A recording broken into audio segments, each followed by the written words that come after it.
Dear participant, I would like to start, so I kindly ask for your attention. We are going forward with the next forum. So we will have the last forum of our conference. And the forum is dedicated to research, education, and business. And the title of the forum of today is Competencies for Managing the Digital Transformation, Science, Education, and Business Interface. And I would like to invite Professor Eglė Staniškienė from School of Economics and Business, Kaunas University of Technology, to chair the forum, please.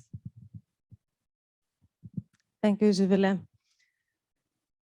Welcome to all participating in the conference forum here and remotely in Zoom. So thank you very much for joining, and I will make short introduction and then invite my panelists. So digital technologies are profoundly changing our daily life, our way of working and doing business, and the way people travel, communicate, and relate with each other. Digital communication, social media, interaction, e-commerce, and digital enterprises are steadily transforming our world. What opportunities are open to us? How can we take advantage of them? What are the challenges that come with the opportunities? And how can we overcome these challenges and to seize the opportunities? We will discuss these and similar issues at this topic, and I'm very glad for possibility to invite my panelist of this forum. And the first panelist is Professor Asta Daunorienė, Head of EduLab Center for Excellence in Teaching and Learning from Kaunas University of Technology, Lithuania. Welcome, Asta. Gytis Cibulskis is Head of E-Learning Technology Center at Kaunas University of Technology, Lithuania. Welcome, Gytis. Thank you for joining us. Professor Susana Amalia de Joana Espinosa, University of Alicante, Spain. Welcome, Susana. And Dr. Mikos Dubickis, Head of Quality, Reseba University of Applied Science, Latvia. Welcome, Mikos. Yeah, it's very nice. We have gender balance in front of you. So, and today we will have a panel a little bit different from yesterday, and I will devote some questions directly to several persons, and you don't need to answer all of the questions, but if you have something to add after answering your colleague, please, you are welcome to add something. So, my first question goes to Gytis. What advantages of digital transformation would you emphasize in general? Please take mic. Okay. Well, I think that there are a lot of advantages. First of all, digital technologies and the way we use them is extending our capabilities or helps us to do things more optimal, more effectively. And in terms of education, okay, in terms of education, we learned, especially during the COVID situation, that they have a potential to assist and help us to meet those kind of challenges and to move a big part of our learning process online. So yeah, it's both economic, social, educational, different advantages and I think that we will see much more with the emergence of artificial intelligence, of the emergence of those new technologies like virtual reality, augmented reality. So exciting times are waiting for us. Thank you very much for this optimistic view. And my next question goes to Mikos. Can you share a mic? Do you agree that digital transformation will increase labor productivity and improve the quality of products? And what positive examples can you provide of this project? Let's continue where Gytis first, but to relate a little bit more to business organization, if you can. Thank you. Yeah, in a short answer, yes, it will. Most probably it will increase productivity, but we should also consider that not everybody of us is like ready to adapt so quickly to digital transformation, but it's happening. So, and that will, how fast we will adapt, that will define how productive we will be, and we can reach the other corner and start to being unproductive as well, because the world around is changing. And about the quality, it's the same thing. Could you provide example and what the quality changes of products maybe regarding the digitalization? Yeah, let's take higher education. Not all the schools are actually ready to adapt. We are sometimes still debating about whether and how to apply Moodle to ask academic staff to use all the possibilities in the Moodle, for example, while other world-class universities are doing that fine. We have Udemy courses, other massive open online courses, and a lot of stuff is also for free. So those universities who are not adapting fast enough, they are losing actually their productivity because the world around is changing. Thank you so much. And my next question goes to Susanna. What are some of the positive effects of digital transformation that you can relate to your experience working at university? And what opportunities have opened to you and maybe to your colleagues or for academia? Okay, so as positive experiences, I could say that I did have a lot of students willing to show up online, whereas they wouldn't bother to come to class. So eliminating commuting time, I think it was a positive experience for them, maybe because they were living too far away or they had some family issues or work issues or whatever. So it was a way for them to actually be able to attend classes in an easier manner. So that will be a very positive experience, I think, in my classes, obviously. For research, obviously, I mean, we are here, we are there. We are everywhere. And I made a rhyme without intending, but but it's true that even though we were used to work in teams in an international environment, we could say, right now with having been forced to use this new technologies, not new, but new for us. I mean, I think it has helped us to become closer, like personal experience. I have never met Shivile in person before 3 days ago, but we were friends before that. So I think that's very positive in terms of human relations as well. If I may add Yes, some please. points, I would say that we are facing lots of challenges within the technologies at the higher education for sure. And probably the social distance, this is a huge problem for our students. They get used to the technologies, they know how to use them, but you know, about the social activity and being social, you know, not only inside the university, but also outside the university, it became a challenge. And at this point, I would say that, yes, technology is giving us opportunities, but at the same time, we have to rethink how to reskill our students or how to teach them to be a really valuable member of society.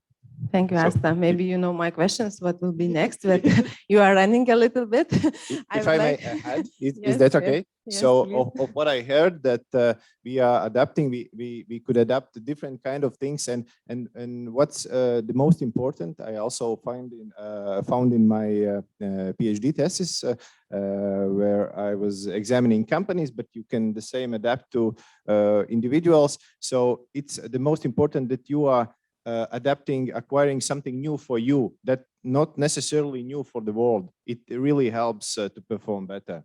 Yeah, thanks. Thank you so much.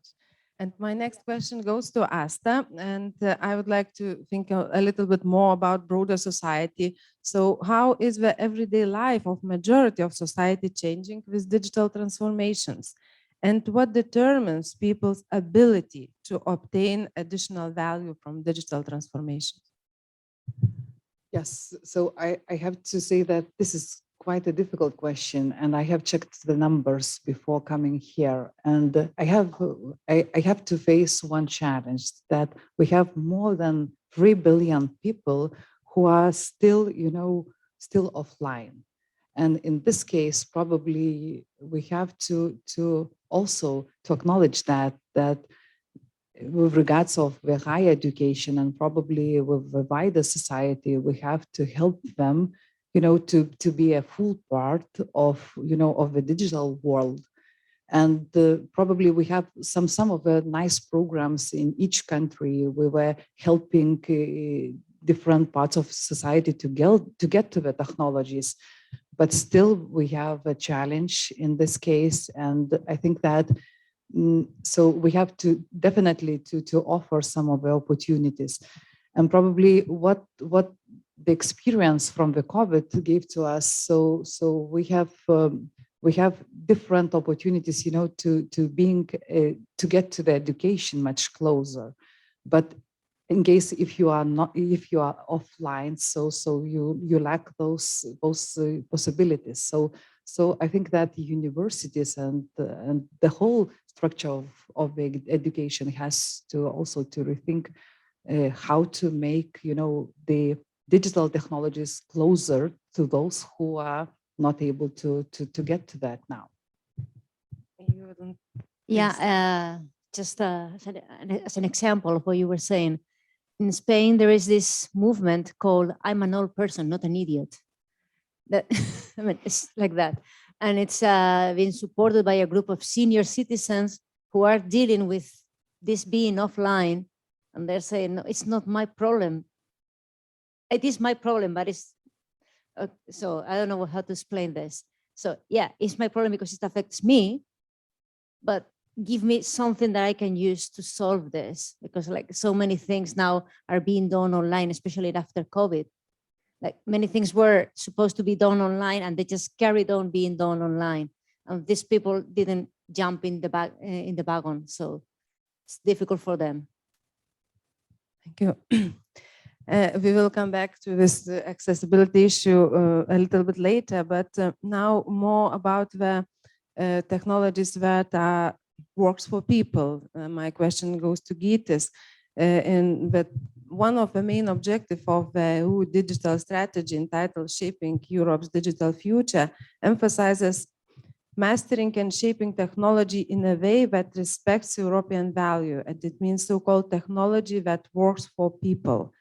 What are characteristics of such technologies? And do you agree that always the technologies work for people?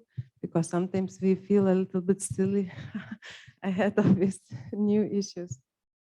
Yeah, of course, with this rapid development of technologies and the new capabilities coming every day, not everybody is able to keep the pace of changes and to keep all features, all new functions that are coming. It's okay for the technology savvy people who are using and maybe training others like me. I'm also trying to keep this pace of changing and trying to test all new features and different platforms. But even for me, it's difficult. And I fully understand that for many people, especially elderly, it's a big challenge. So in European Commission is trying to stress that our technology should be as accessible as possible. So the accessibility issue is not the access to technology, but accessibility. So it should be easily managed, easily used. So usability, accessibility of the technology, of course, access to technology, to broadband, to for all ages, for all groups of people, neutrality or depend regardless of the gender, of the different social, so it should be also neutral. And of course, the GDPR and all this security, democracy, ensuring that the technology is not discriminating some political views, not discriminating some. So I think I missed some, but that's probably the most important. And do you agree that co-creation together with society, with people, would help to create the technologies that are a little bit more friendly to people in general? Well, co-creation in terms of technology and features, I think it's more like a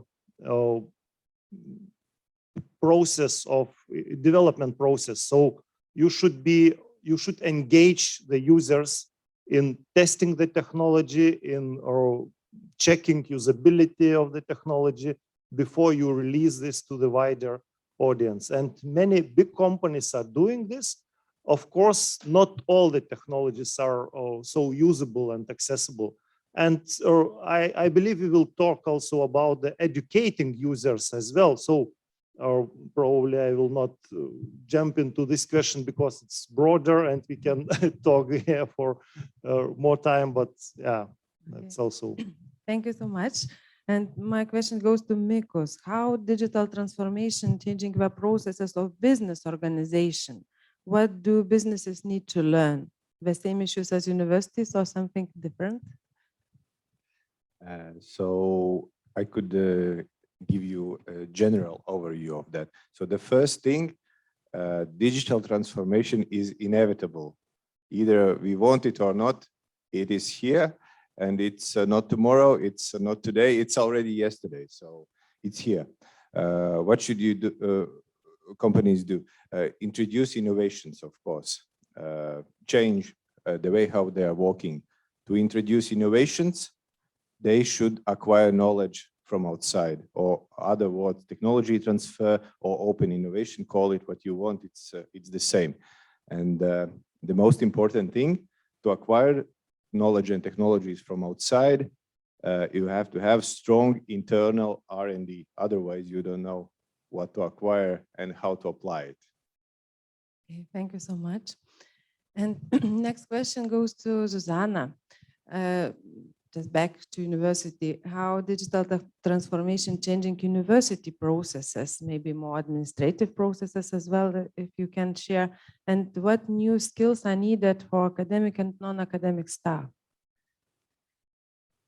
Probably starting from the end, the new skills that we are needed are obviously how to use technology, but in a broad sense, like what to do with technology, not so much how to use the program, the software, or how to press the button, you know, like click here, do this.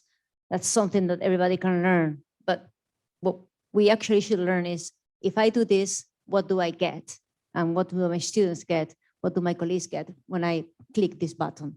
So I think it's more soft skills in the sense that the things that I can do using technology better than using just plain technology, like the things that we can do with, I don't know, social media instead of just being in Instagram and posting photos.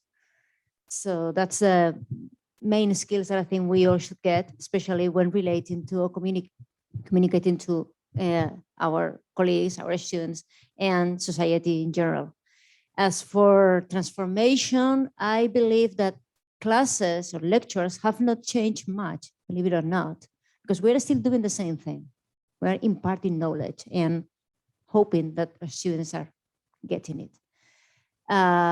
It's changed the channel, but not so much the intent. However, administrative issues, there is a big opportunity for universities to use digital transformation, definitely, to make it leaner, easier, and with more quality and the end, less mistakes, and hopefully less bureaucracy. The problem is when we take the bureaucracy and make it digital. So that we're making, I mean, we're just digitalizing the chaos that was before, and we made the chaos even more chaotic. So, and that's one of the dangers that we should really, really, really avoid. And definitely, if I can add some of the points, I completely agree with you about the, lowering bureaucracy things at the university. And in some of the cases, we are talking how to how to make the processes much more automatized, because so I feel that we have to some practices we have to take from the business as well, because we have already such kind of a processes that lack higher education is lacking. So, and probably in this case, what we have learned and what we will get used to that. So definitely we have to think how to make it much more, much more friendly and not required lots of effort, to achieve some kind of, bureaucratic results. I would say paperwork, to reduce the paperwork at the university. Yeah, I just few words. And I think that understanding of technologies is very important, because only when you understand how technologies can help, you can re-engineer the processes. It's very important for business, but as well as for all the social structure, because you cannot put the same process that was on the paper to the information system and expect that it will be more effective. Of course, it will save some time, but if you will stay with all the same steps and will not make any changes in the process itself, then it will be not so beneficial. Thank you. Maybe the same as the lectures as well, Thank you so much. And the question to Asta, how is digital transformation changing the relationship between academia and society? When we are learning, maybe the society expects more from us, and how can science serve society? And it's our mission or not? Of course it is. Of course it is. And I would say that our mission and the most important goal to be really, really open institutions for the society. And within the technologies, probably, I think that we are getting to that, that task closer. So already we had a panel discussion on the publications. So we are already open for the society. And as soon as we are trying to understand that, okay, so one diploma is not valid anymore. So we are talking about reskilling, upskilling, and the other issues. And I think that within the technologies, we will offer as well lots of opportunities for the society. So we have to benefit of this situation and definitely to use it in order to have different experience and just to help society to be updated to recent requirements, to recent tendencies of the labor market. So I think because But how we can involve society in our research? Maybe when they will be our, participants and co-creators, they will use our results as well, because sometimes I see that we producing a lot of results, as you said, they are available, but we don't read them and don't use in the practice, society in general and usually governments. yes, so I think that the biggest issue sometimes looking to the scientist profile, I would say that probably we cannot share our practice in really, really simple words. So, and sometimes it can be that society doesn't catch the most important idea. But as a teacher and as an educator, I would say that we are trying to change the the didactic system of our teaching practices. And probably as soon as we are opening and we are inviting different organizations to be a part of the study process, I think that it will it will get them closer to university. And we have some of the experience already. And I can name few study models that they are really open for the society, and society brings different challenges, and students and researchers and teachers are working in order to solve the challenges. And afterwards, we see really, really wonderful results. Even, of course, so we're trying to push our students to have to startups in order to have startups, but also we see that our students serving society needs.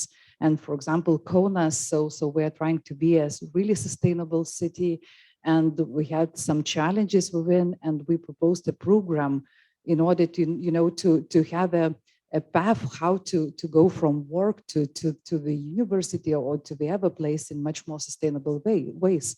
So I think that so in those cases, so we're inviting our society to be a part of the study process and definitely benefit from that.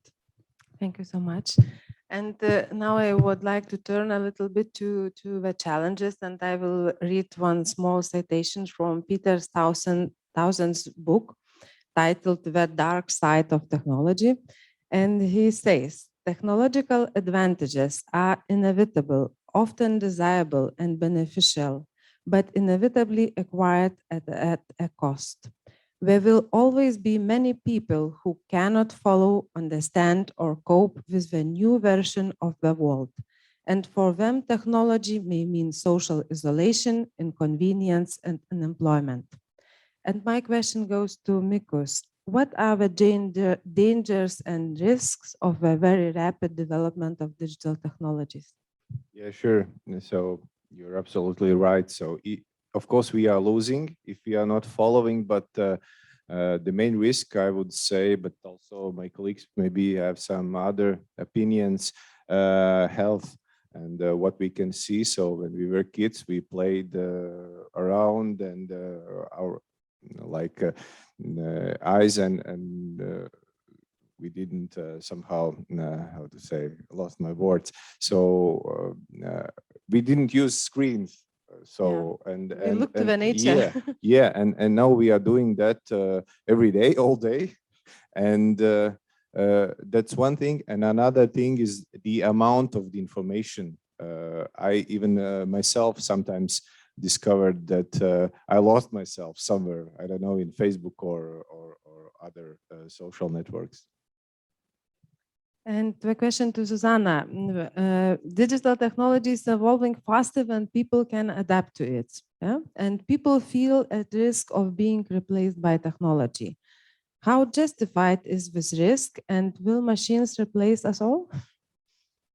Okay, this question actually was placed in the 1930s already by the first technological scientist of the time, you know, like, can't remember his name now, the guy with the apple. No, the original one. Oh, okay. It will come to me, sorry. Just forgot about it. And, you know, the thing is, are we going to be replaced by a machine? Probably not, and probably yes. In what sense? If we can teach a machine, a robot, technology to do something that we can, and to teach it to do it better, that means that we are also making ourselves better. Because when we teach something, it's because we actually can do that thing even better than the thing that we are teaching. So we are always challenging ourselves whenever we want to teach a machine to do a technology to do something for us. And another thing that I believe that technology cannot compete with us, even despite artificial intelligence, is creativity.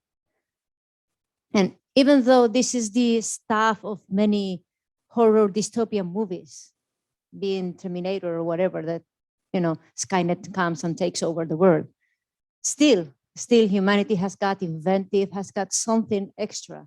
So some jobs, obviously, the more routine, the more repetitive ones, probably will be taken over by technology with time or in time. But still, there are so many things that humanity can do before total sublimation of technology. Thank you very Yeah, so much. I think, yeah, I think, well, it's maybe far-fetched, but I'm a fan of science fiction a bit, and I should admit. And in fact, what we see now, and which is, I think, just a matter of time, that eventually we will merge with the artificial intelligence and we will have some symbiosis and to enhance our capabilities, like we are enhancing our capabilities using different tools, technologies right now. We will have direct connection via brain implants or via something with the artificial intelligence, and this will be some kind of symbiosis in the future. Alan Turing was his name. Alan Turing. Turing, the inventor of the first computer, and his thesis was, how can I tell if this is a robot or a person? So yeah, 1930s. Yeah. Thank you.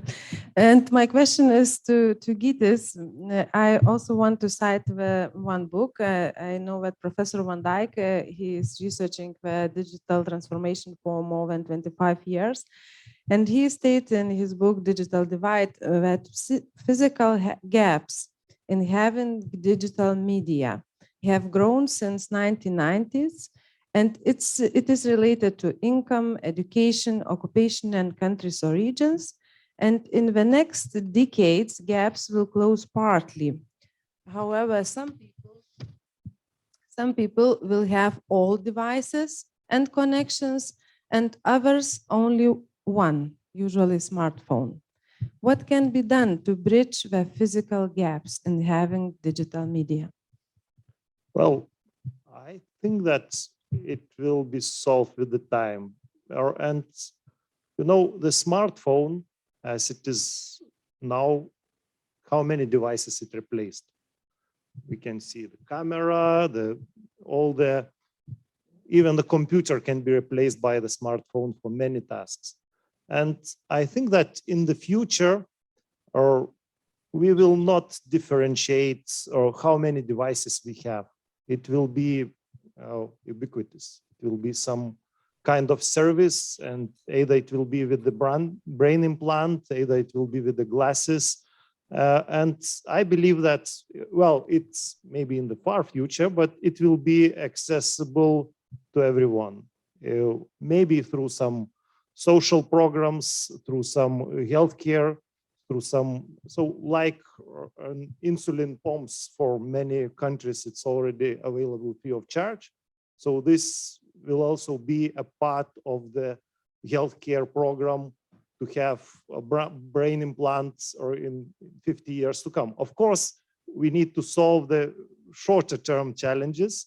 And for this, I think that European Commission and European Union is doing quite a lot with different programs, with different trainings, with accessibility to internet, or in partly solved through these public access points. So we have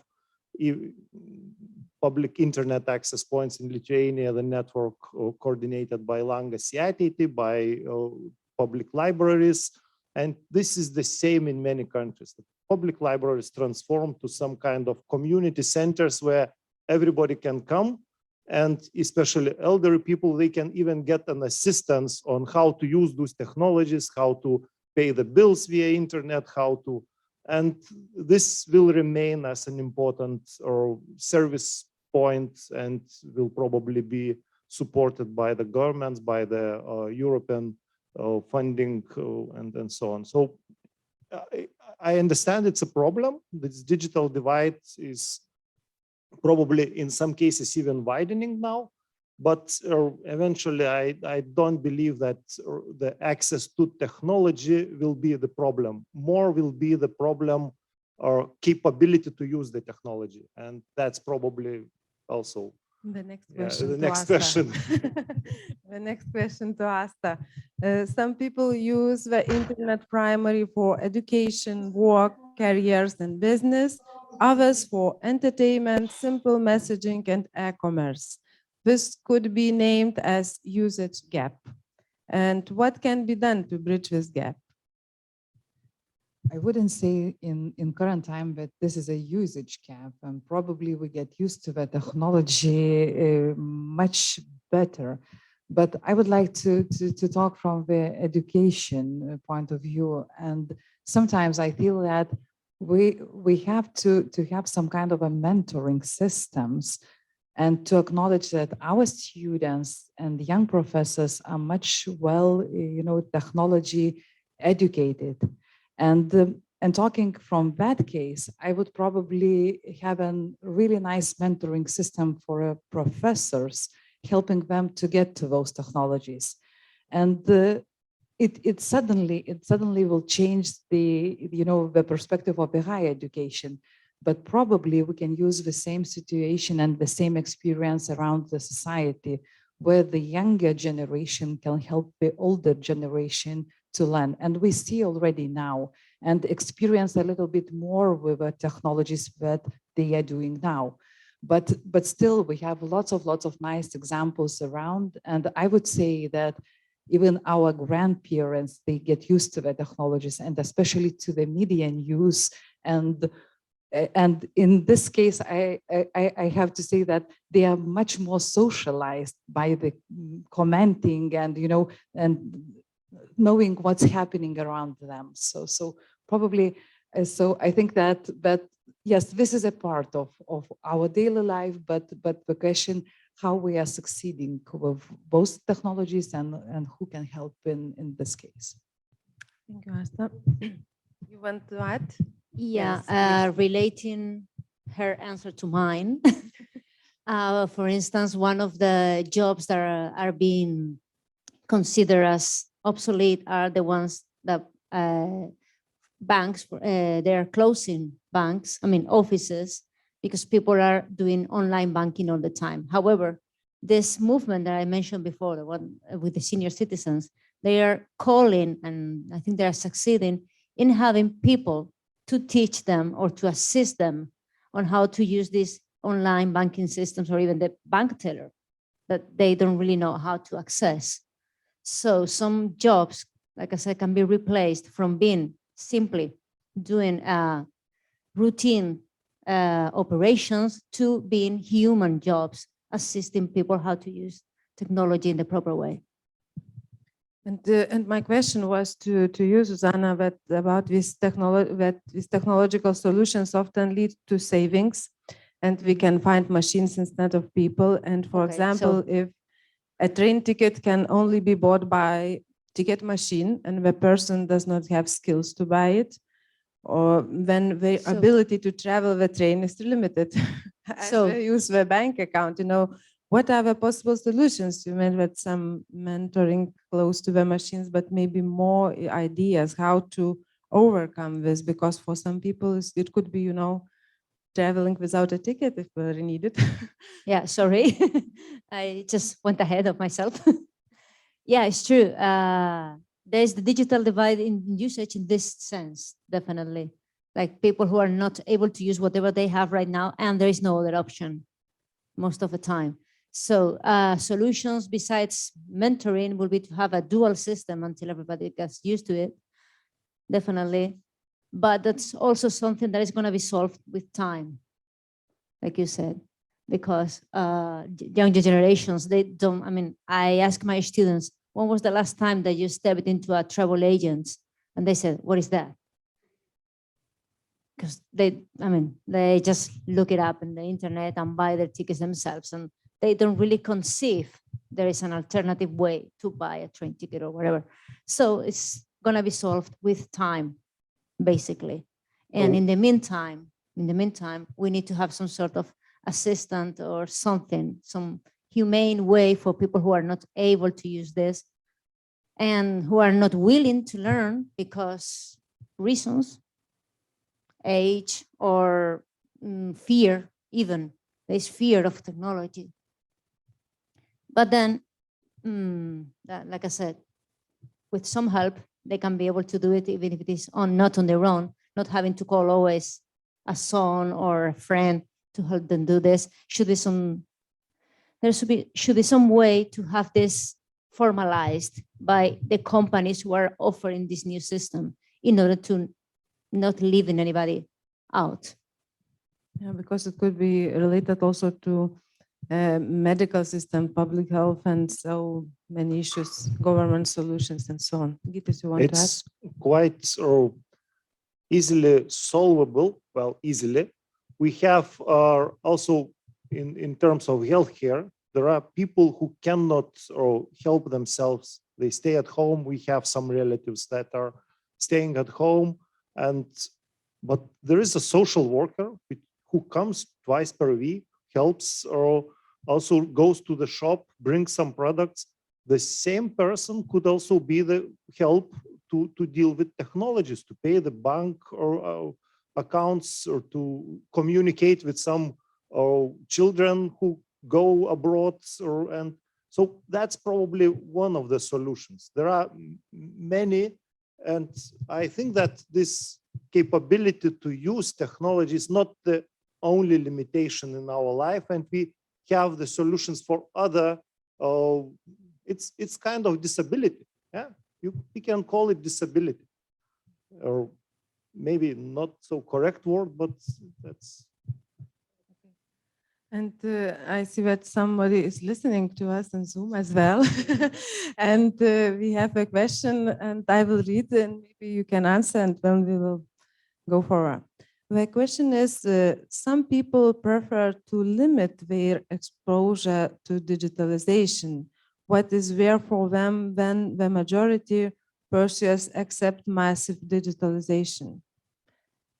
So some people don't like to use. Maybe what to do for them?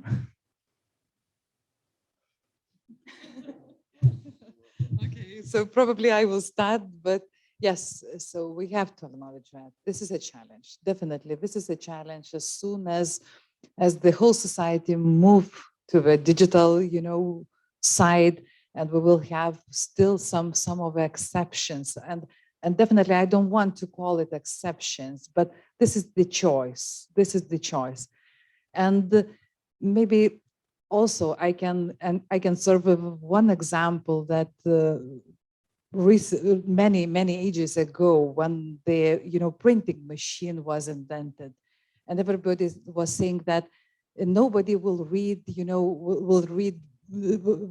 everybody will forget to read the books, but it didn't happen. So probably in this case, so we will face the same situation, that we will have some of the part of the society who will be who will be living different life, but all of the part will do so. And in this case, we have somehow to balance and to find the solutions for the both sides, and for one who is really well and equipped with the digital issues, and the others who are not so. In some cases, the right motivation works. For example, a lot of grandparents started to use Skype or Facebook messaging when all the kids emigrated abroad, and there were no other means to communicate. The phone calls were still very expensive. And some 10, 15 years ago, the grandparents started to use computers, started to use internet just to communicate with their children, with their grandkids who lives abroad. And so that was, I have some personal experience in my family. My mother was refusing to use computer, but my father was quite active in using internet and communicating via Skype. And she had some assistance. She could go to the screen, to the camera, and we were communicating here because he had some help. But she was never eager to use and try by herself, even thought he was a teacher all the life. So really very, very strange or sometimes choices, but you should respect that, and probably we should, yeah. admit that's, yeah. Also wants to add something. Thank you, Gytis. If I may add some of the words, I see that the researchers can also play a huge role in order to understand why we have so different choices and how we can help in order to understand each other and succeed with living, really, really, good life and really the same life as we get used to that. So I think that research will have a huge role in order to understand all the issues. Okay, thank you. But sometimes, the digital competences are necessary at work and to keep a workplace. So my question goes to Mikos. Is the acquisition of digital competences more the responsibility of employee or the employer? And what can do they both for? It is my responsibility to keep my workplace and to acquire these competences, or I can respect that my employer something will do for me. Thank you. So sure, it is a responsibility of both parties involved in the process. But the difference is that the employer should create the environment, even though maybe employee don't want to learn something new. That's the responsibility of the employer. And if he's doing that, if he's creating the environment, if he's or she trying to support the employees, then it will be fine. If the employee don't want to learn something new that is necessary for the job, then he will be or she will be changed. And probably, if I may add some of the words.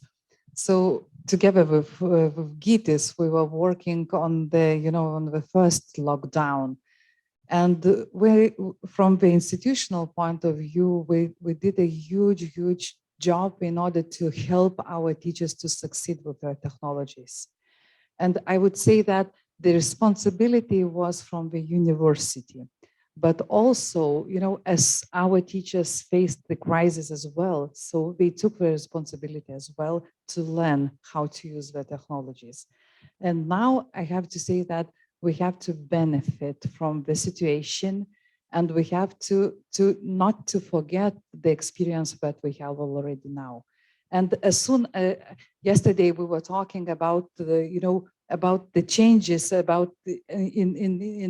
this higher education as soon as we are getting the possibility to get back. So sometimes we have a challenge, to forget our experience. And probably I would say that university also has to serve, some of the aspects not to forget, but also how to use, but in a different level, how to use the technology in a much more higher level, talking about the quality issues.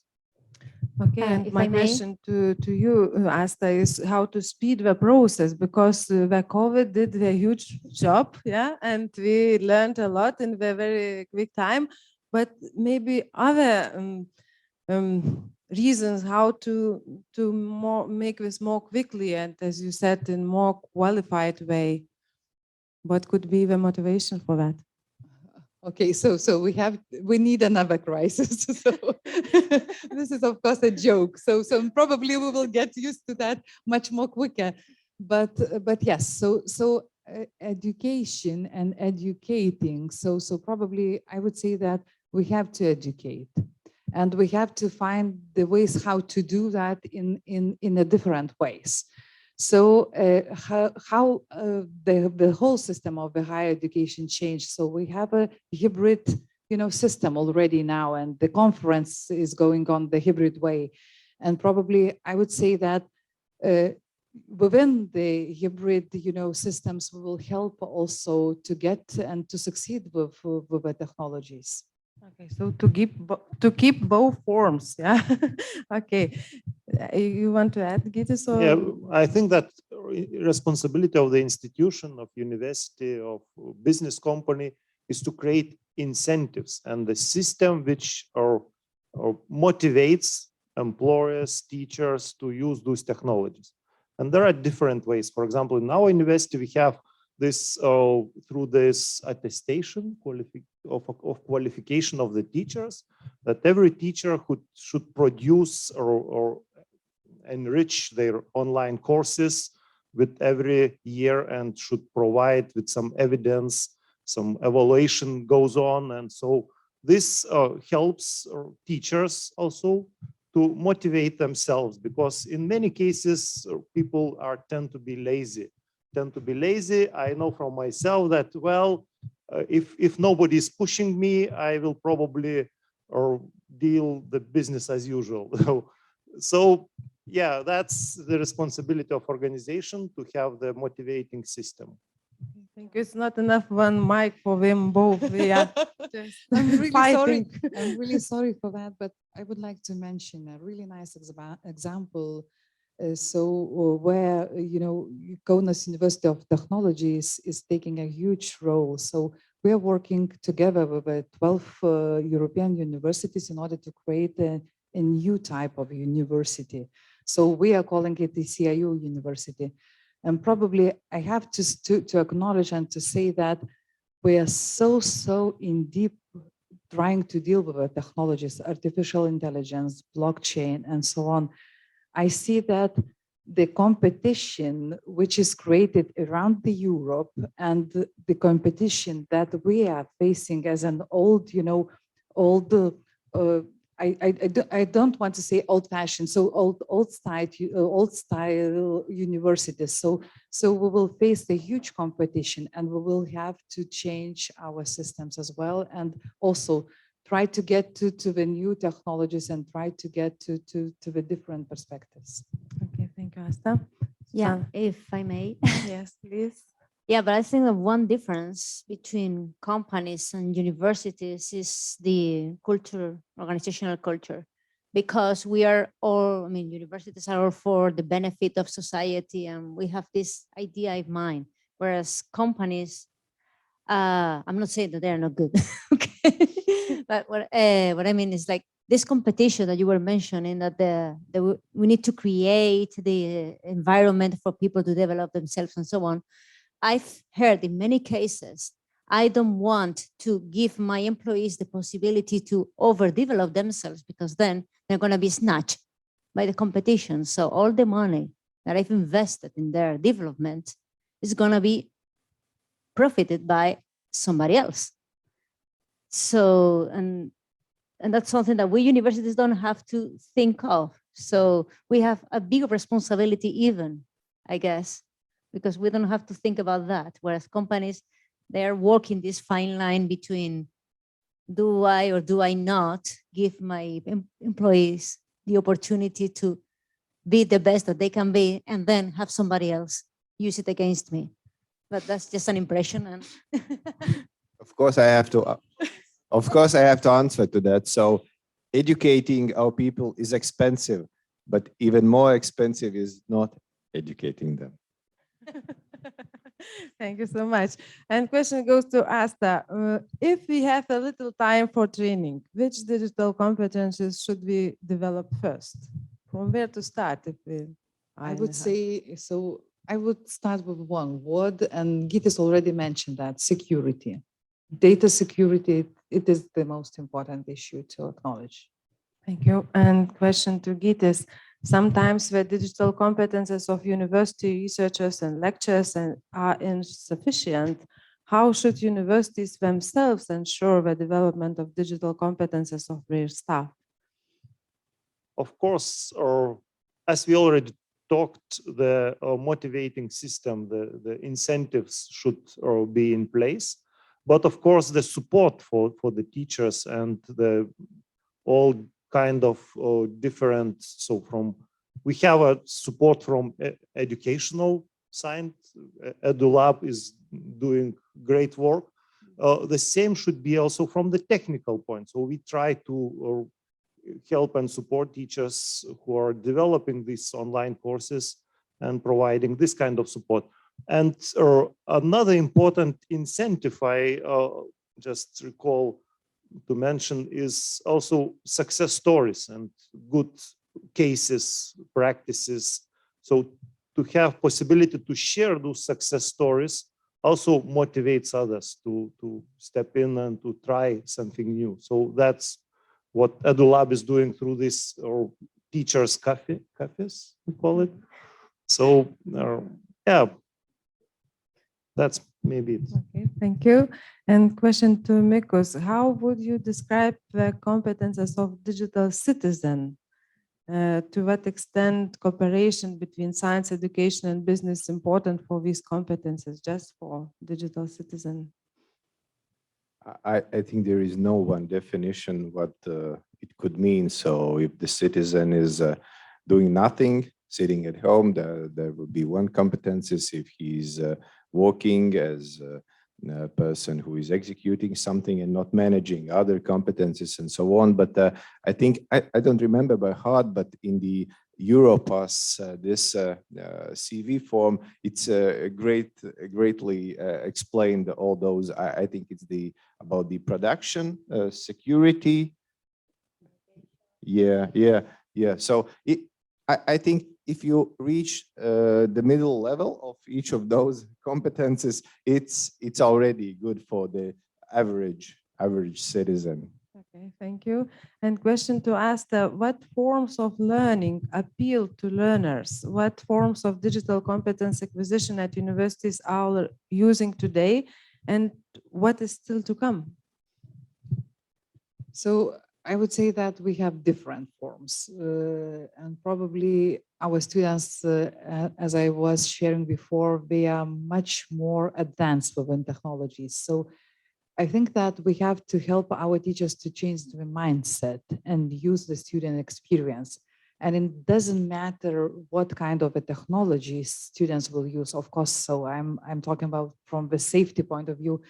But I think that our teachers has to benefit from the students' experience and try and let them to experience the study process and to use different technologies in order to achieve really, really high results. Thank you, Asta. See that we 2 minutes left, but the more difficult question goes to Susanna. The same book of Professor Van Dijk, he says that digital inequality reinforces existing social inequality. How digital inequality can be reduced? Digital inequality can be reduced. That's a very difficult and an easy question, actually, at the same time, because once again, I have the feeling that this is like every other inequality in the world. So we need to start educating from the very basics.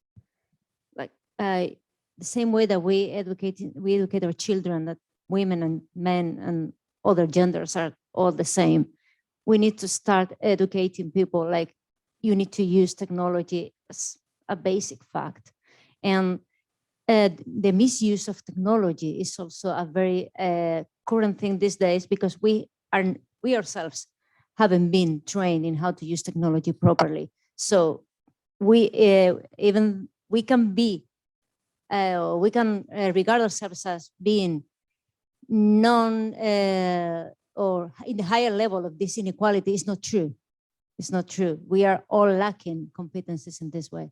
So the starting point will be to assert the basis of having access everyone in the same way, and then let people decide what to do, how to use it, and give them the means to develop themselves if possible. Thank you so much to all of you. And my last sentence is that digital technologies have a dual nature. And I think it makes quite logical to compare them to pharmakon. Pharmakon is the Greek word which has two opposite meanings, cure and poison. We cannot deny the positive effects of digital technology. However, it is also important to make a realistic assessment of the threats and risks they pose. So thank you very much for all your comments, all insight. I thought that we covered both sides of the technology. So thank you very much. And thank you very much for Egle. Thank you very much for all the panelists, for Asta, Gytis, Susanna, Mikos. Thank you very much.